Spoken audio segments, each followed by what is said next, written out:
This has literally never happened. Oh, uploading. I'm seeing something saying streaming live on YouTube. Okay, yep. We are going live on YouTube now. Richard, 5-second warning.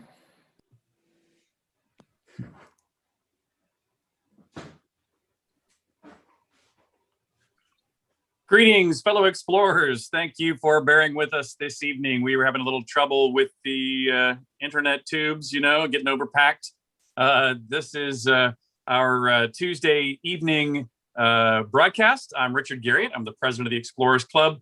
And tonight, despite our delay, we're about 15 minutes long on starting. I appreciate you hanging with us for those 15 minutes. We have an especially exciting program to do for you today. Perhaps especially from my perspective as a flown astronaut. Of course, that means we are talking about space. Also today, we are partnering with a wonderful group called the Institute for Current World Affairs to present Nicholas Schmidle's new book, Test Gods, Virgin Galactic and the Making of a Modern Astronaut.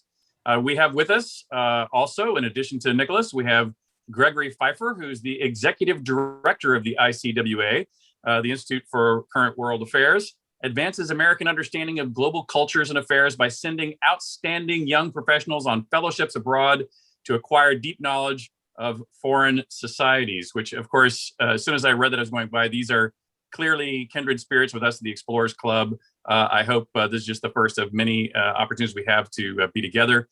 Gregory is a journalist and author of books himself, including Russians, The People Behind the Power, and The Great Gamble, a history of the Soviet war in Afghanistan, which could have been very prescient for our own military activities there.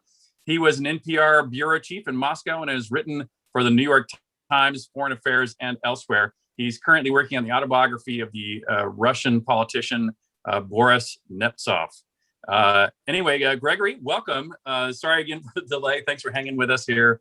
And please tell us about yourself, about the ICWA, and help us to introduce Nicholas. Absolutely. Thank you very much, Richard. We are delighted to partner with the Explorers Club for this discussion.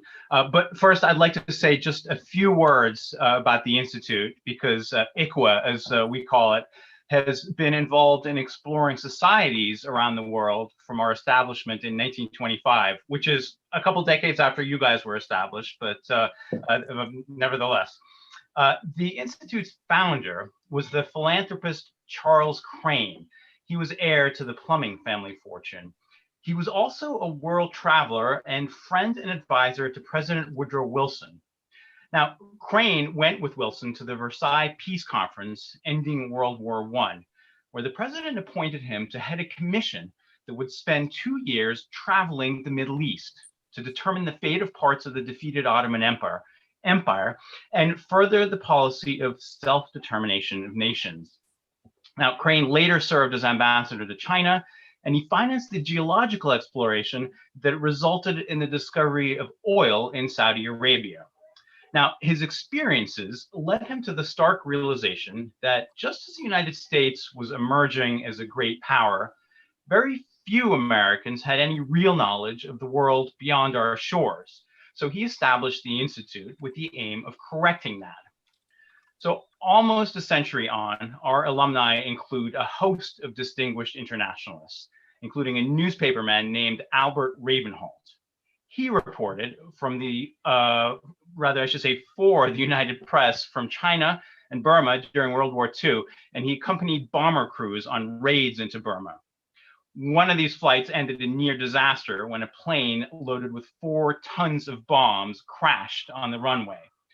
But later, Ravenholt, who survived, covered the communist takeover of mainland China and quizzed Mao Zedong in his mountain headquarters about political philosophy. Another prominent ICWA fellow spent 6 years in the USSR at the height of the Great Terror in the 1930s. His name was John Hazard, and he learned from Soviet lecturers who taught him Soviet law. And he said that as they were walking into the lecture hall, they merely paused in the anteroom to wash the blood of purges from their hands.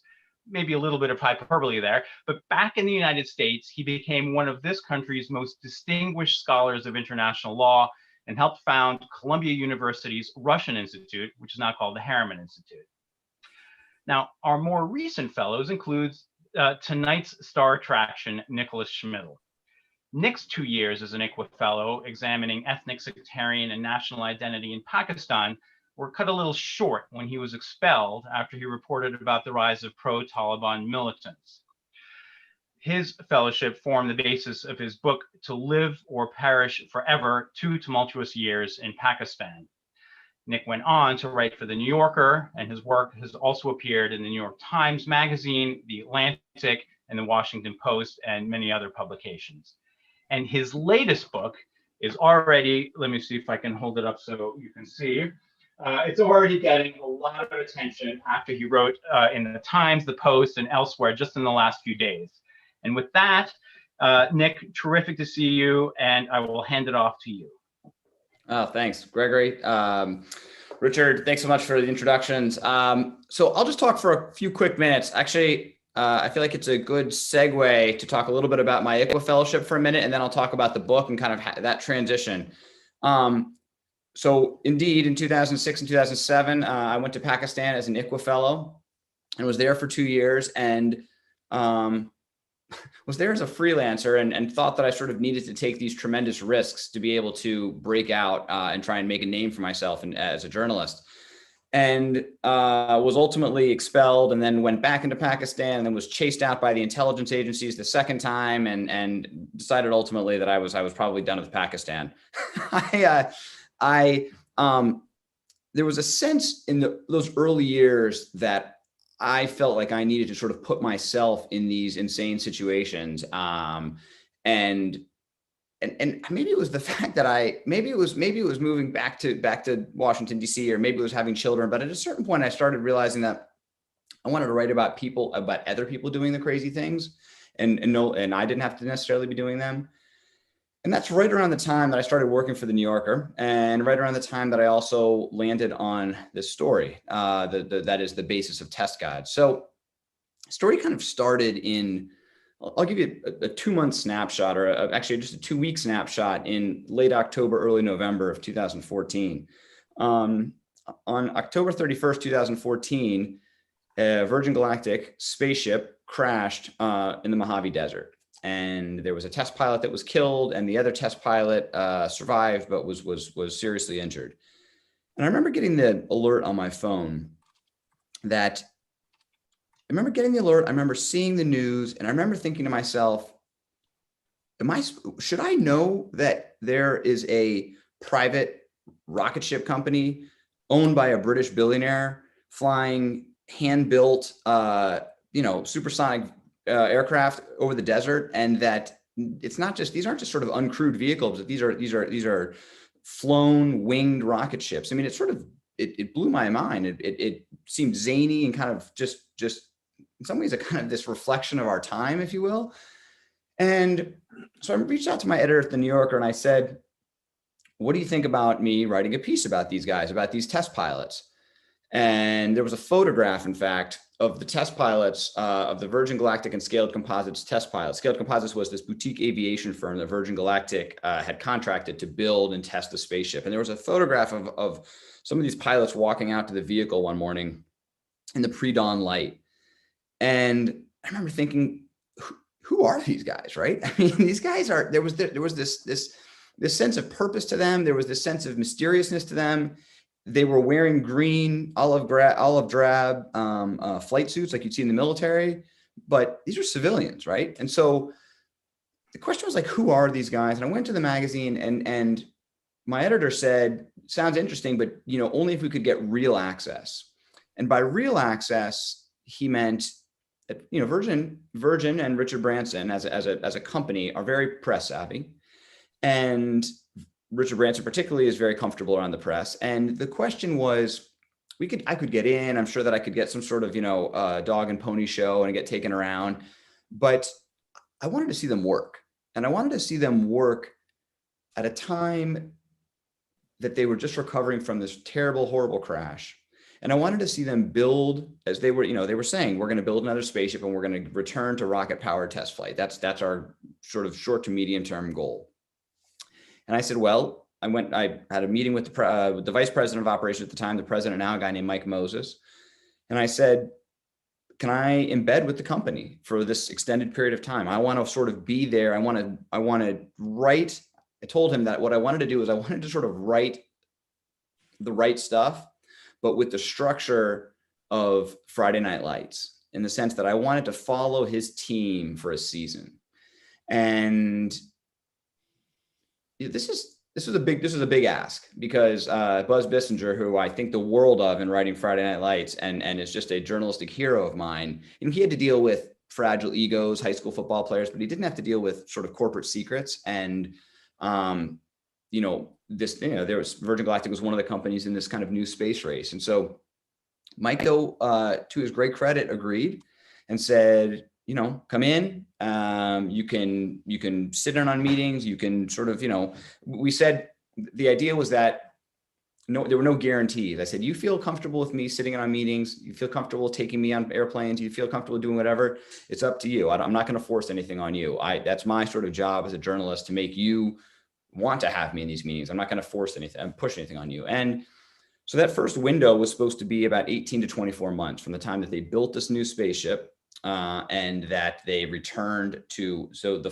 flight that crashed was the 4th powered flight. And I wanted to be there when they flew the 5th powered flight. And I did that because I wanted to end the story on a concrete note, and not with Richard Branson saying, tomorrow will be the day or whatever. I didn't want to end it on a promise. I wanted to end it on some fact. And those 18 to 24 months turned into 3 years and then 4 years. And to the New Yorker's great credit, they continued to send me to Mojave, California to report. And I made ultimately about 15 trips to Mojave, and spent just an exorbitant amount of time inside the hangar with the test pilots, with the engineers, and gained what I thought was a really granular take on what's happening inside the company. The question all along was sort of, how do I string all of this together? And that, early on, I met this remarkable test pilot at the company named Mark Stuckey. And Mark Stuckey, he as a journalist, you're looking for someone who can tell that story for you, especially in a long sort of narrative piece like this. You need, one of my colleagues at the New Yorker, Larry Wright, talks about finding your donkey. And he doesn't say it pejoratively, but he says, who can be your beast of burden that can carry this story for you? And Mark Stuckey was that guy. He had flown the first 3. He had watched John Glenn's maiden orbital flight in the early 60s, and told his father, when his father came home that day, Dad, that's what I want to do. That's what I want to be. I want to become an astronaut. And most fathers' response to that would be, okay, sure, son, pat your son on the head, and then, whatever, you'll become a doctor too. If you want, you can do it all. His father told him, no way, impossible. No son of mine will ever become an astronaut, because no son of mine will ever serve in the military, and astronauts all come from the military corps. So Stuckey, like all good sons do, ignored his father, went into the Marine Corps, spent several years at NASA, spent several years in the Air Force, and finally landed at Scaled Composites, flying Richard Branson's Spaceship Two. So you had this sort of long arc of his pursuit of this astronaut dream. And you also had the fact that he had flown the first 3 supersonic rocket-powered test flights for Virgin Galactic and Scaled Composites. He did not fly the 4th, which crashed in the desert and killed his best friend. And he was now preparing to fly the 5th. And so Mark, whose call sign is Forger, sort of became, I in some ways kind of perched the camera on his shoulder. And he let me into his life. He let me into his home. And so Virgin let me into the company. Mark let me into his life. And, in some ways, that people often ask, how do you tell detailed, granular, intimate, personal stories like this?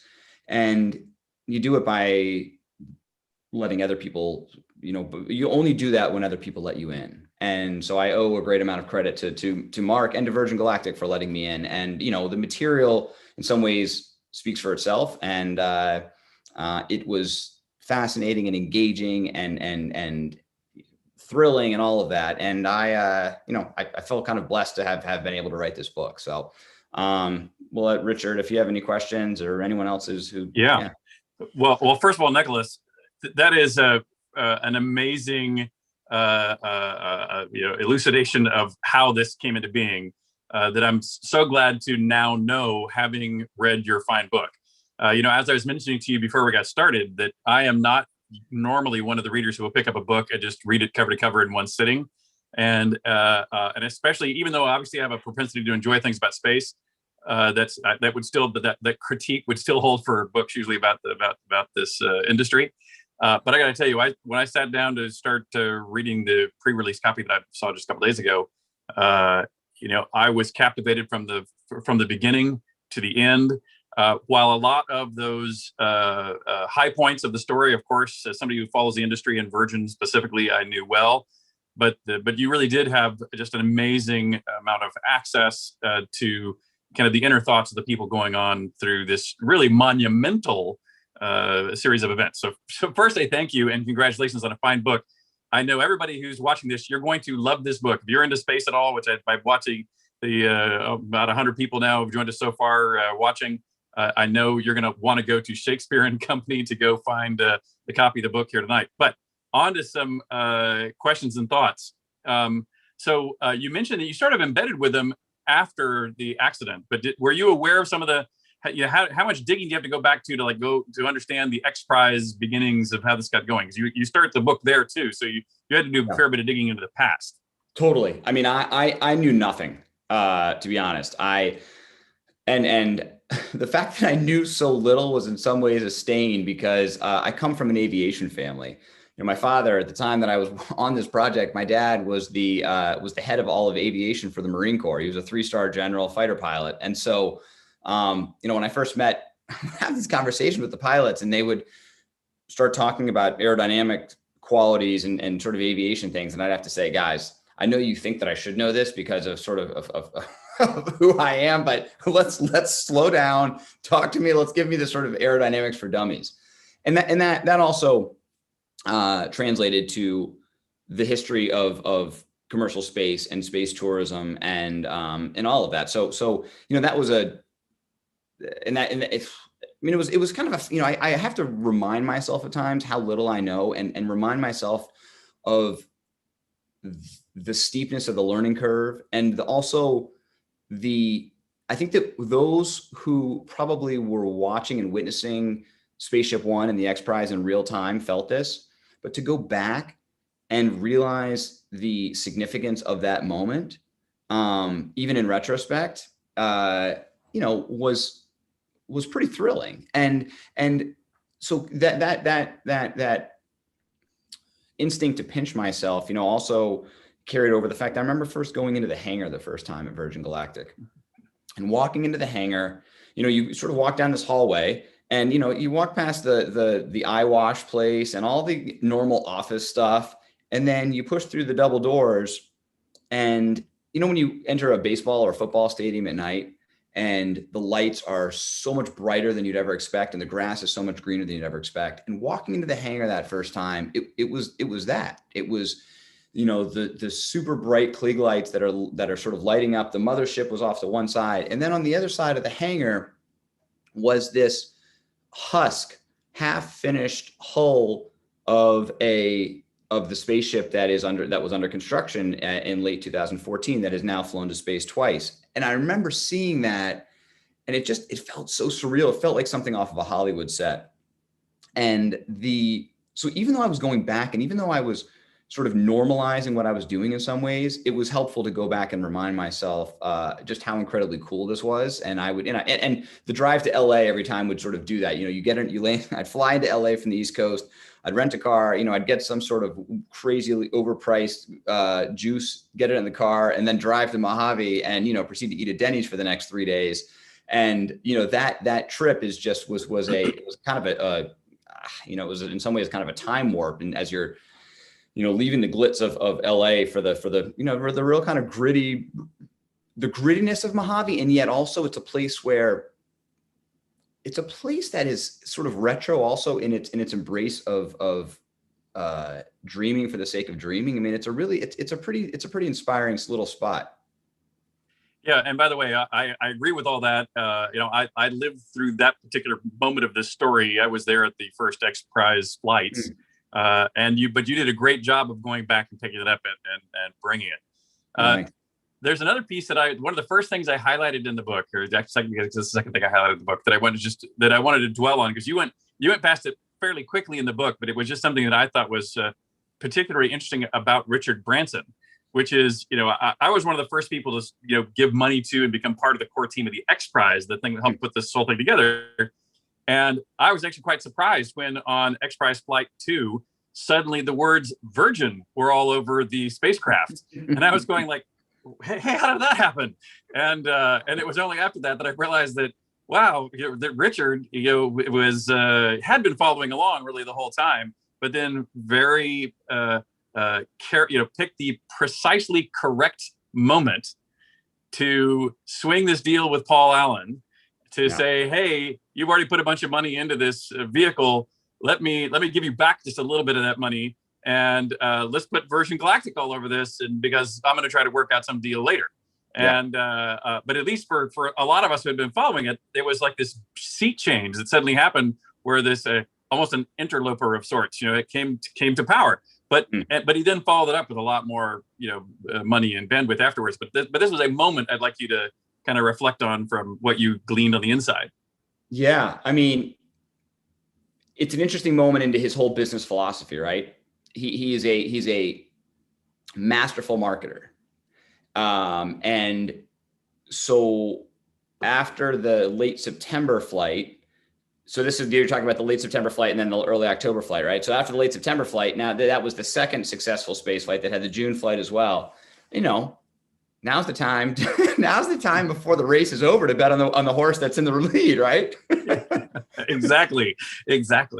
And in doing so, like you said, you can defray some of Paul Allen's expenses. I think that according to accounting that Burt Rutan provided to me, Paul Allen made money on the whole thing. I mean, it pulled even, sort of made a little bit of money. And I want to say, we're talking about the amount of money that Paul Allen spent to build that prototype was in like the low 20 millions.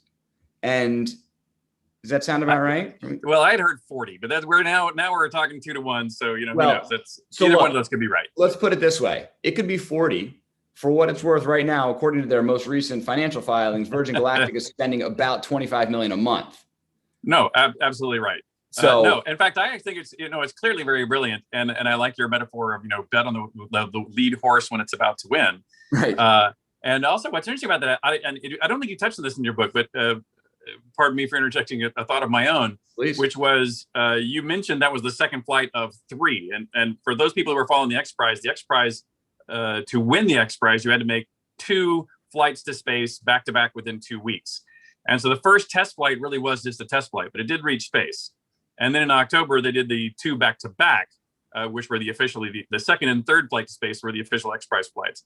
But that third flight to space, the second competitive flight to space, only happened a few days prior to the end of the expiry of the prize. Right. We had never raised the 10 million for the prize. We'd only ever raised 2.5 million and bought a hole-in-one insurance that was about to expire. So if there had been any hiccup in the schedule at all by literally even a week, there would be none of the commercial space as we know it now would exist. And I presume you followed into that pretty well too. Yeah. Well, I mean, and that is an important point, which is that the success of those flights as a proof of concept really is responsible for everything we see right now. I mean, it emboldened. I mean, Elon Musk and Jeff Bezos had both started their own company, their respective space companies prior to that, but they weren't doing much. I mean, they were back of the envelope companies at that point. And so the success of Spaceship One really emboldened and built this whole industry and gave everyone the confidence that, okay, a private company could compete in this space, no pun intended, that. And so, I mean, it was pivotal. And so even to tell the story of Spaceship Two, I kind of felt like I needed to tell that it was was instrumental. It was sort of really important to be able to tell that story of Spaceship One as well, to then roll over to the bigger narrative. Yeah, I quite agree. Let me jump a little forward in the book. Another thing that really struck me was your comments about funerals of test pilots. How they, it was a fascinating thing that I'd never thought about this, never heard anybody tell anything like this before, but it had such a ring of truth to it that you can imagine this being the case. And for those obviously who don't know what I'm referring to a passage where you talk about how Stuckey was mentioning how when a test pilot would die, which if you're in that business, that is a more probable than the average human thing to have happen. But it was oddly a chance for all the members of that industry to get back together, to have their kind of fraternity, their fellowship come together physically and get to see each other again, and also to network with each other for new things to go do, which is a pretty weird thing to think of as what happens around a funeral. Right. Because the reminder of why they've all gathered has not deterred any of their interest in continuing to do that very activity. So yeah, I mean, I also, the notion of kind of funeral as a periodic social opportunity and networking opportunity, I thought was a pretty alien concept. But the brotherhood, the fellowship was also, I mean, there were a couple of sort of big themes that I took away. I mean, it very quickly became apparent to me, the more that Mark Stuckey let me into his life, that this was a space book. This was a book about test pilots, but this is a human story, right? It was a story about relationships. It's a story about brotherhood. It's a story about fatherhood.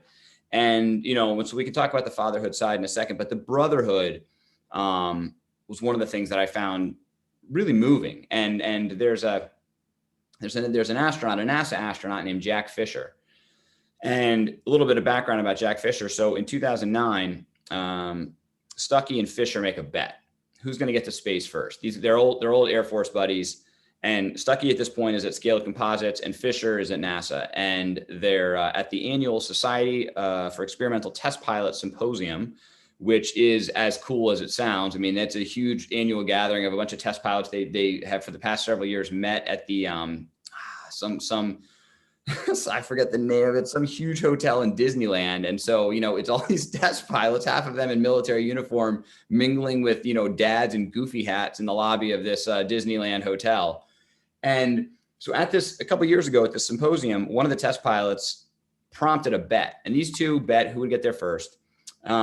Fisher gets there first. Now, remind you that in 2014, there's this fatal accident and that kills Mark Stuckey's best friend. And the pilot who dies is named Mike Alsbury. And as part of the bet, when it was apparent that Fisher was going to get to space first, Stuckey gave Fisher a couple of patches of Alsbury.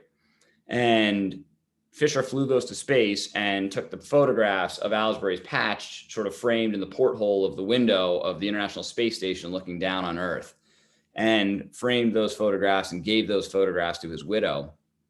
And I remember asking Fisher, I said, "You didn't know Alsbury, did you?" He said, "No, of course. I didn't know him. I've never met him." He said, "But, as the brother, you honor the brotherhood. And even though I didn't know him,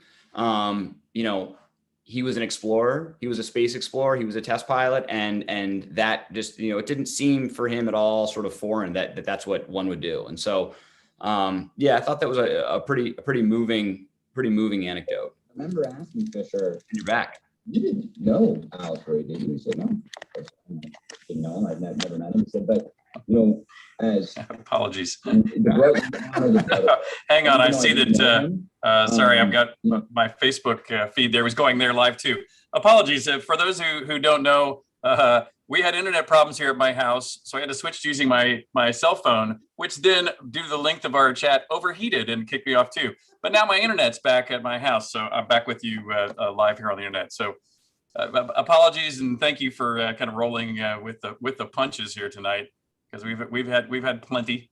But also, so what's interesting about that is, so we just covered the sort of this weird psychology of test pilots. And by the way, I noticed that same attitude, I'll call it, mental fortitude in the early Apollo, Mercury, Gemini, and Apollo folks, because my dad joined as one of the first scientist group during the Apollo era.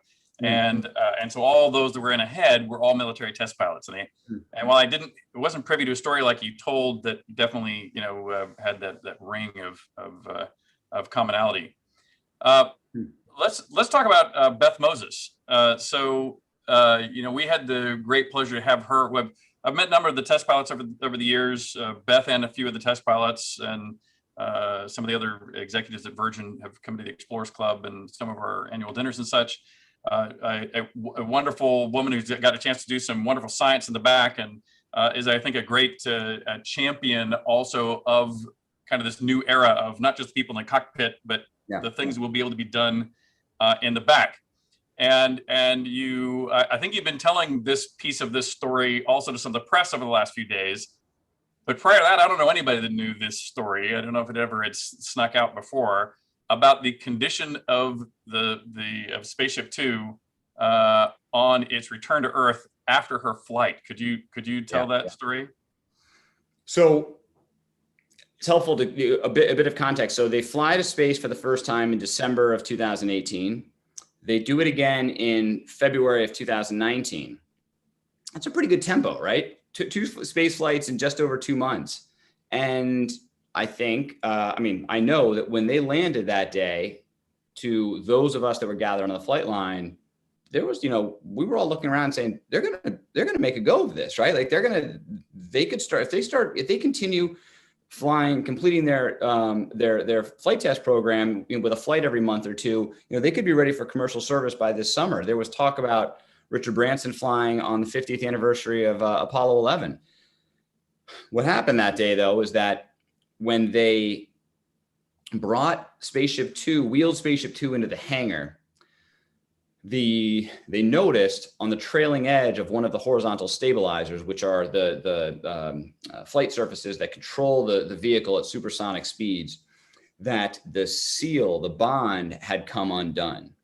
And Spaceship Two is not built with kind of aluminum slabs. It's built with carbon fiber plies that are, they're kind of super glued together. And in this case, one of the technicians, I guess, had forgotten to drill the holes on the surface of the H-stab that would let the air vent as they climbed to altitude. And so the air pressure built up and it popped the seal. And they've not flown to space since then. It's been more than 2 years. And it's a pretty pivotal moment for them. The vice president of safety at the time, Todd Erickson, said, quote, I don't know how we didn't kill 3 people and drop the spaceship. And he initiated an investigation into the cause of the problem itself, but also he kind of diagnosed that there was a broader maintenance concern. And the maintenance crew, he felt, was what he called, quote unquote, pencil whipping inspections. They were signing off for things that hadn't been done properly. And Erickson ultimately resigned as vice president of safety in June of 2019. The company simultaneously hired an outside investigator to come in and interrogate the safety program and write a report that I have tried my darndest to get a hold of and to see that report. Have been told that it gave them a clean bill of health and that they're safe to fly. But it leaves.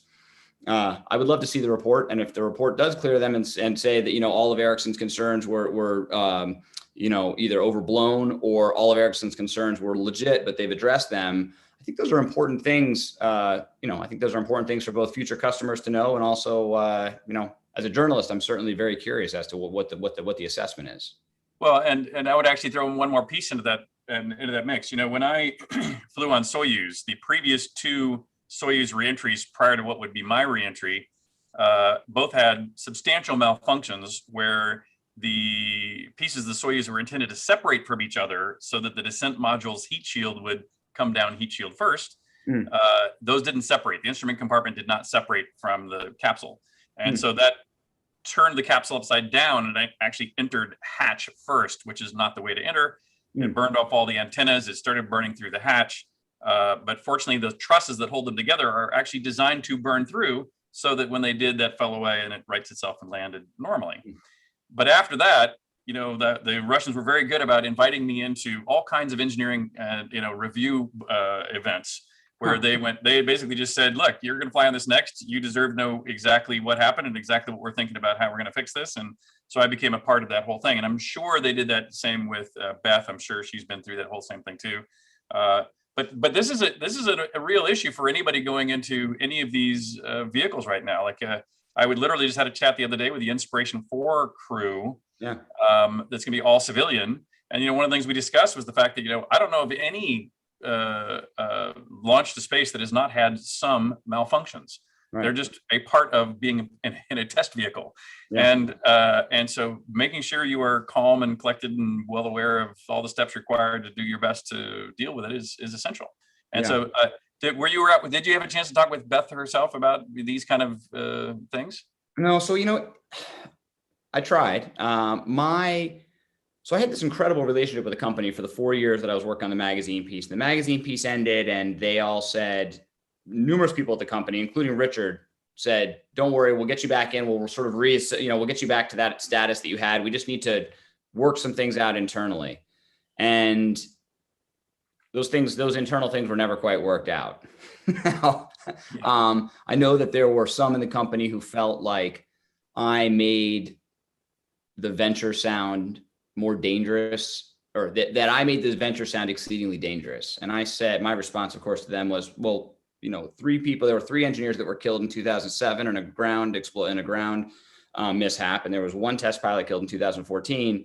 And I think that all of your customers know that it is dangerous, and that, they're aware of that. So pretending like it's not, and pretending like the company has been on a steady incremental plane of progress since 2004 when it started is just disingenuous. And so there were these sort of competing notions of the story that Virgin Galactic wanted to tell. And part of the story that they did not want to cooperate with me for telling, or part of the ramifications of them not wanting to sort of cooperate further on the book the way they did in the magazine piece, was that, my attempts to try and speak to Beth after her flight and talk about, what she saw and all of that were ultimately just sort of, Well, as a person who has made one of these bets to board one of these things, I at least like to tell you that I thought your book was precisely correctly done, in the sense of you're just telling the information. You know what I mean? You were neither trying to it did not come across to me that you were trying to glorify either the company or the fallibility of humans or technology along the way. It's just this is what happened. Yeah, it's definitely the way it came across. And by the way, that's enough. This is it's one of the most interesting stories that I've heard in a long time, and you don't need to embellish it one way or the other to have something that's riveting to read. No, thanks. Well, so let me take a few questions from others too. I've had a chance to dominate a chunk of this. Let me bump it through. And by the way, one of our members, a fellow astronaut, Bill Reedy, wanted me to point out the fact that a lot of this industry, by the way, not only is owed to the X Prize, but specifically Anusha Ansari, who put up that $2.5 million, for which that hole-in-one insurance was purchased, for which it was won, merely days before it expired, and therefore set the stage for what prior to those flights. You may not have heard this. I didn't see it in the book, so I don't think you heard this particular word. It had what we called the Giggle Factor. When we would go tell people that, we're going to pay $10 million for the first private, rocket ship to fly into space twice in 2 weeks, and they go, "Oh, you're serious?" We're going like, "Yeah, we're serious." And then, of course, after Spaceship One, it's obviously going to be the future. There's no question. Of course, it's self-evident. And a new piece of data for your next book is that as of Crew 2 launching just a couple weeks ago, the forward manifest of human space launches now is more populous by non-government, so commercial flights, people and launches, than government launches. And if you ask Elon and others, they actually think that will now be forever true. So we've gone from prior to the 2000s, 0 commercial flights, to 7 people for 20 years, to now it's the majority forevermore. So it's a very timely book, is what I'm also saying. That's in front too. But let's see. Lisandro Martinez asks, really for both of us, what are your views on the future of private space exploration industry over the next, say, 5 years? It seems that there's been a lot of hype, and it's still pretty darn expensive. What do you think? So, in terms of the industry, so I guess there are a few questions there, right? There's the question of the viability of a space tourism market, which is one thing. There's then the question of like, it is very, very, very difficult. It would be very difficult right now to bet against anything that Elon Musk says he's going to do. And so the pace at which their flight tempo, their test tempo, I think that it's certainly within the realm of possibility to think that that SpaceX could be putting, I don't know, a dozen, commercial astronauts on on an orbital flight every month. That seems very much within the realm. The suborbital dimension space race is a little bit more interesting in the sense that it's a little less clear, I think. I just saw today there was some reporting about Blue Origin. Apparently tomorrow, I think, is going to announce how much its tickets are going to cost. And there was some reporting today that they were going to charge, quote unquote, well north of $500,000 per seat. That's, Virgin Galactic is charging $250,000, which, is certainly a lot of money. But if you're getting up to sort of $1 million per seat, I don't know if that begins to, how sort of cost prohibitive that becomes for even Virgin Galactic's potential customers. One of the things that this book that I sort of found and the reporting reiterated and the writing reiterated, which is that, and funny, Elon Musk tweeted this a couple of days ago, building a prototype is extraordinarily challenging, but also relatively simple to building a commercial version of it.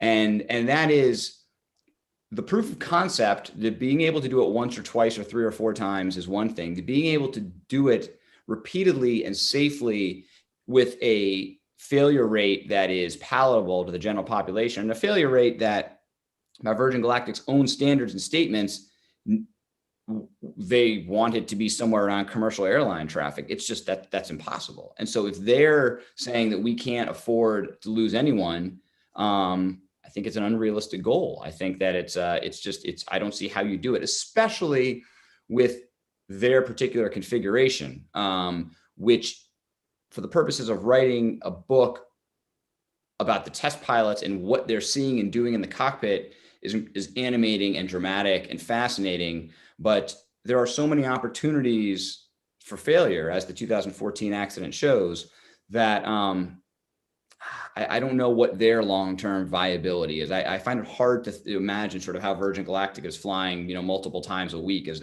some of their recent financial filings suggest. Blue Origin, like SpaceX, watching their vertical takeoff and then vertical landing rocket configuration. I compare it to, it's like watching someone drop a pencil off a rooftop and having it land on the eraser every time. It's spectacular. And if you can do that, and you can sort of work the bugs out of that system, then that seems to me, it seems less exciting of an experience than Virgin Galactic, but it seems more reliable and it seems to have more long-term viability as a business. Yeah, it's fascinating, and because I have dogs in the hunt, so to speak. I've invested or partnered, and we have honorary. Jeff Bezos is our honorary chair. So I won't make any comparison or contrast between the viability of them compared to each other. But it is interesting, though, as a person who has been participating in, quote, space tourism, or the opening of this category for a while, and with the company that I co-founded called Space Adventures, we were selling tens of millions of dollar seats to go on a Russian Soyuz. Yeah. And so I thought I knew pretty well the price elasticity of these markets. Yeah. And so I thought the time we're really going to get a lot more orbital people going is when we get it under tens of millions. And I thought that if we could get the suborbital under hundreds of millions, that there would be long-term markets. But what's interestingly proven out, at least for these first couple of years, now that it looks like they're going to fly, is there are a lot of people who are willing to part with many hundreds of thousands of dollars to go suborbitally, and many tens of millions to go to orbit. A lot more than I had envisioned personally. And maybe that's a sign of the incredible economic disparity that we have created over the last decade or two, or whatever the reason is. I think there's clearly at least a short-term market that is going to feed these guys the prices. I've been hearing rumors of similar prices, by the way, that you mentioned. And but we'll find out more formally here, maybe tomorrow. But I also agree that for long-term viability, you got to figure out a way to. I think the prices people are willing to pay is going to come down, and so therefore you got to figure out a model that can you can operate in a repeated way that's below that eventual market ceiling. David Dolan asks a question for us both, actually, too, again, which is, when will you personally take a trip to space? On May the 4th. May the 4th be with us, Dave. So I wrote a little bit about this this weekend in the Washington Post, because it's a really interesting question, because I think my answer has changed in the past 2 years. When I finished the magazine piece, the New Yorker piece, in August of 2018, I was asked the same question on CNBC, and I genuinely said that I would go tomorrow. Like I had, this is the advantage, like you said, to letting someone inside. When you know the way they deal with problems and work out problems, and you see the rigor in which they approach, various dilemmas, you gain confidence in, and the people as well. You gain by the proximity itself has this effect of moderating your perception of the risk. The people, so therefore the people must sort of be good. You trust their instincts in some way, right? Now, of course, I guess there could be a flip side where if you walked in and you saw everyone just sort of botching it for 4 years, you'd think, oh my God, these guys are idiots. But no, I didn't feel that way. Then the access stopped. Then the February 2019 flight happened with the disbanding, and then the pandemic happened. And so, we became hidebound as humans. I knew that Virgin had problems that they were working through, but not with any great deal of confidence. And it's worth pointing out that they were supposed to have they were supposed to resume their spaceflight program in December of 2020, and they aborted in midair, and they were supposed to then redo that flight in February 2021, and they postponed it shortly before the flight because they weren't confident that they had addressed the problem that caused the December 2020 abort. So, that succession of incidents led me to think, I'm not quite so sure I would fly with Virgin Galactic anytime soon. But if you offered me an opportunity to go up on, say, on a Falcon 9, I feel pretty good about it. But that'd be a whole nother conversation. I do think though, so I've tried to really I tried to ask myself why that opinion has changed. And I think in some ways it's also because I've not been around these test pilots like I was for the 4 years that I was working on the magazine piece. And when you're around people who take risks, you imbibe and absorb some of their risk attitudes. And so, I'm sort of, when they think it's normal to strap into a hand-built rocket ship and sort of fly supersonic, you then think that's also normal too. And I've lost that appetite a little bit. And I'm not sure, like I said, whether I've just become a wimp or whether it's the pandemic or what I attribute it to. But so that's my journey as to my readiness to fly. What about you?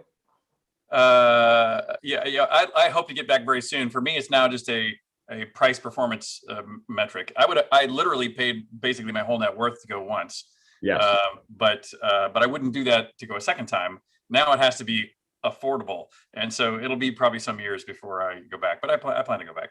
Yeah. Did you meet? Let's see. Is Neil King asking? Did you meet Scale Composites engineer and test pilot John Carco? No. Well, then let's go right on then to Ginny Wolkowicki. Sorry, Jenny, I've messed up your name before on these calls. I apologize. Could you please explain the wording of the title of the book? Why Gods? Yeah, please. Great question. So, I mentioned that bet earlier, the 2009 wager between Stuckey and Fisher.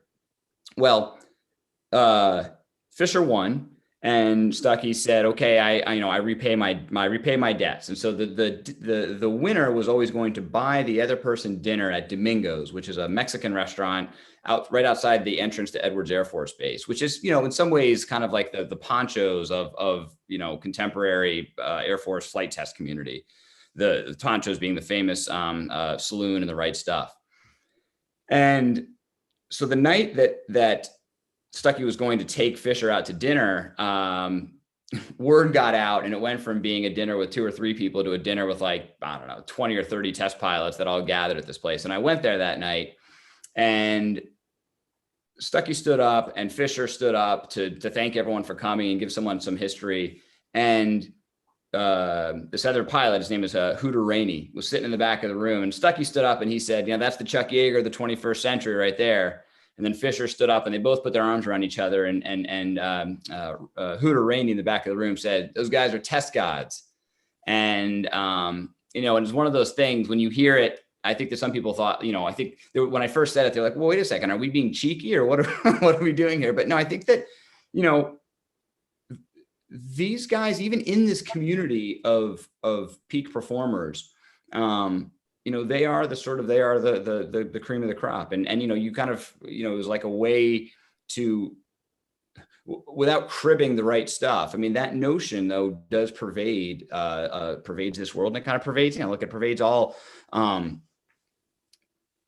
people who perform at a high level, whether they're basketball stars or whether they're Olympians. And so that was the inspiration for the title.